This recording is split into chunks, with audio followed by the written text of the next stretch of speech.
জয় হিন্দ, জয় ভারত। আজকের দিনটা ইতিহাসের পাতায় ভারতবাসীর জন্য একটি স্মরণীয় দিন হয়ে থাকবে। গত 22শে এপ্রিল কাশ্মীরে হিন্দু পর্যটকদের ওপরে যেভাবে পাকিস্তানের জঙ্গি হামলা হয়েছিল এবং ধর্ম জিজ্ঞাসা করে করে হিন্দুদেরকে হত্যা করা হয়েছিল, তারপর থেকেই এই মাঝের দিনগুলি প্রতিটি ভারতবাসীর মনে আগুন জ্বলছিল। আজ কিছুটা হলেও ভারতবাসীর মনের জ্বালা জুড়িয়েছে। গতকাল মাঝরাতে পাকিস্তানের 9টা জঙ্গি আবাসকে ধ্বংস করা হয়েছে ভারতের সেনাবাহিনীর দ্বারা, এবং কোনো সাধারণ মানুষের ওপর হামলা হয়নি, হামলা হয়েছে জঙ্গিদের ওপর। 9টি জঙ্গিদের ঘাঁটি ধ্বংস করে দেওয়া হয়েছে ভারতীয় সেনার তরফ থেকে। কারণ ভারত কখনো মানুষ মারে না, জঙ্গি মারে। পাকিস্তান জঙ্গিদের সাহায্যে মানুষ মারে, সাধারণ নিরীহ মানুষ মারে। তাই তার প্রতিশোধ নেওয়ার জন্য ভারত সরকার এবং ভারতীয় সেনাবাহিনীর এই পদক্ষেপ আমাদের প্রাণের জ্বালা কিছুটা হলেও জড়িয়েছে। অপারেশনের নাম দেয়া হয়েছিল সিন্দুর, কারণ ধর্ম জিজ্ঞাসা করে করে হিন্দু ধর্মের পুরুষদের হত্যা করা হয়েছে। এখনো ভারতের প্রতিশোধ নেবার পরিকল্পনা সম্পূর্ণ হয়নি, এখনো আরো বাকি আছে। ভারত আপাতত সাধারণ মানুষকে তৈরি করার জন্য একটি প্রকল্প শুরু করেছেন, তা হলো mock drill.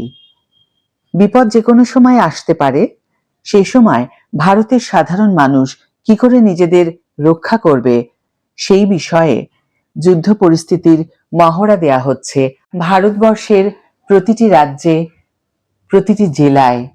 High everyone, welcome back to my channel অঞ্জনার ব্যঞ্জনা। বন্ধুরা, তোমাদের সকলকে আমার এই ছোট্ট ইউটিউব চ্যানেলে স্বাগত জানাই।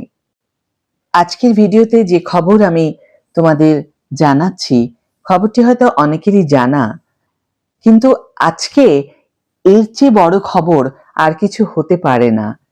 তাই এই বিষয়ে আমি তোমাদের কাছে ভিডিও নিয়ে এসেছি। তাহলে মূল ভিডিওতে ফিরে যাওয়া যাক।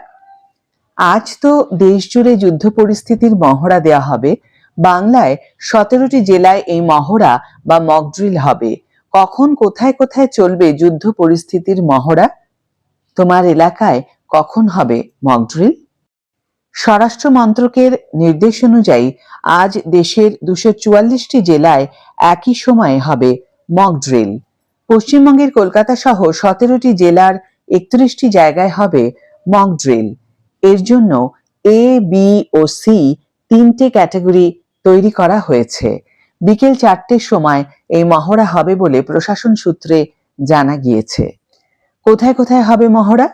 কোচবিহার, দার্জিলিং, জলপাইগুড়ি, মালদা, শিলিগুড়ি, গ্রেটার কলকাতা, দুর্গাপুর, হলদিয়া, হাসিমারা, খড়গপুর, বার্নপুর, আসানসোল, ফরাক্কা, খেজুরিহাট, চিত্তরঞ্জন, বালুরঘাট, আলিপুরদুয়ার, রায়গঞ্জ, ইসলামপুর, দিনহাটা, মেখলিগঞ্জ, কালিম্পং, জলঢাকা, কার্শিয়াং, কোলাঘাট, বর্ধমান, বীরভূম, পূর্ব মেদিনীপুর, পশ্চিম মেদিনীপুর, হাওড়া, হুগলি এবং মুর্শিদাবাদে হবে এই মহড়া। যদিও দেশের মধ্যে রাজস্থান, গুজরাট, জম্মু কাশ্মীর প্রভৃতি রাজ্যে মক ড্রিলের উপর বিশেষ নজর দেওয়া হচ্ছে, এই রাজ্যগুলিতে 100টি জেলাকে স্পর্শকাতর হিসাবে চিহ্নিত করাও হয়েছে। 54 বছর পর যুদ্ধ প্রস্তুতির দেশ জুড়ে এমন মহড়া লক্ষ্য করা যাবে। মহড়ায় কি কি করা হবে? এক কথায় মক ড্রিল বা মহড়া হলো অনুশীলন। সেনাবাহিনী থেকে শুরু করে পুলিশ, গোয়েন্দা বিভাগ, দমকল বিভাগ প্রভৃতি জরুরি বিভাগে প্রায় সময় এই মক ড্রিল হবে।